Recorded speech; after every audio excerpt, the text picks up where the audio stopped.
कृष्णपुर घने जंगलों और रहस्यमय कहानियों के बीच बसा एक छोटा सा गांव सदियों से काली कोठी के रहस्यों से घिरा हुआ था। गांव के बुजुर्ग कहते थे कि कोठी में एक शक्तिशाली तांत्रिक ने वर्षों पहले आत्माओं को वश में करने का एक अनुष्ठान किया था, लेकिन वह अधूरा रह गया, जिससे वह जगह अपशगुन का अड्डा बन गई। रवि, गांव का एक शिक्षित और तार्किक युवक, अपने परिवार के साथ गांव में रहता था। वह अंधविश्वास को नहीं मानता था और गांव वालों को भी अज्ञानता से बाहर लाने की कोशिश करता था।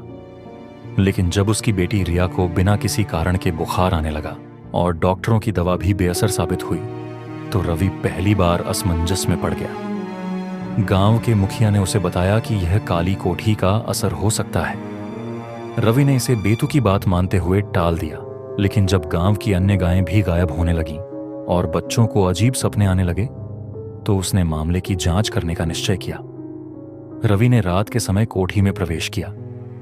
घने अंधेरे और बेजान दीवारों के बीच उसे ठंडी हवा के झोंके महसूस हुए। कोठी के भीतर दीवारों पर अजीब चिन्ह थे, त्रिकोण, वृत्त और तांत्रिक मंत्र। उसे कोने में एक पुरानी धूल भरी किताब मिली। किताब के पन्ने पलटते हुए उसने महाकाल मंत्र का जिक्र पाया। उसने ध्यान से पढ़ा और महसूस किया कि यह मंत्र आत्माओं को नियंत्रित करने के लिए था, लेकिन यदि इसे गलत तरीके से किया जाए तो यह आत्माएं अनियंत्रित हो जाती थीं। अचानक कोठी में हल्की सी फुसफुसाहट और ठहाकों की आवाजें गूंजने लगीं। डरते हुए रवि किताब लेकर बाहर भागा। किताब को छूने के बाद से रवि के घर में अजीब घटनाएं होने लगीं। उसकी बेटी की हालत और खराब हो गई। रात को दरवाजे अपने आप खुलने लगे और दीवारों पर परछाइयां दौड़ती नजर आने लगी। गांव वालों ने देखा कि उनकी गायें जंगल की ओर भागती थीं, लेकिन लौटती नहीं थीं। रवि को समझ में आया कि यह किताब अपने साथ एक अभिशाप लेकर आई है। रवि ने गांव के सबसे बुजुर्ग पंडित जी से मदद मांगी। पंडित जी ने बताया कि यह किताब एक महाकाल अनुष्ठान का हिस्सा है और इसे वापस उसी जगह पर रखना होगा जहां से यह लाई गई थी। इसके साथ ही एक यज्ञ करना होगा जिसमें नवग्रह बलिदान का प्रयोग होगा।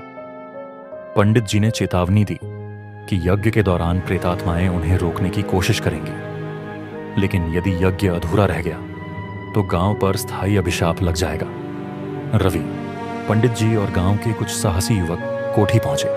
वहां यज्ञ मंडप तैयार किया गया। जैसे ही यज्ञ शुरू हुआ, कोठी की दीवारों पर बने चिन्ह चमकने लगे। एक भयंकर चीख गूंजी और तेज हवा चलने लगी। रवि ने हिम्मत करके किताब को यज्ञ अग्नि में डाल दिया। उसी समय एक विशाल परछाई ने उन पर हमला किया, लेकिन पंडित जी ने मंत्रों से उसे नियंत्रित किया। यज्ञ पूरा होते ही कोठी में एक विस्फोट हुआ और सब कुछ शांत।